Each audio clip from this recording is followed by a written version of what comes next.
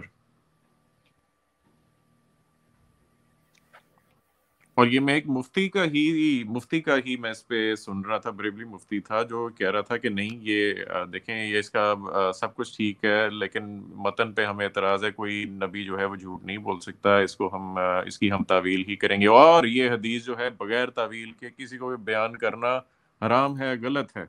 मतलब पहले तो आप कुरान मजीद कहते हैं कि नहीं, उसको हदीस के बगैर ना समझा जाए और गाइडेंस, फिर हदीस भी अगर आपने बगैर तावील के किसी को नहीं पेश कर सकते, तो आपका मजहब ऐसा क्यों है कि जिसको साथ कोई एक बंदा अटैच ना किया जाए कि भाई ये समझाएगा असल में कहना क्या चाह रहे हैं।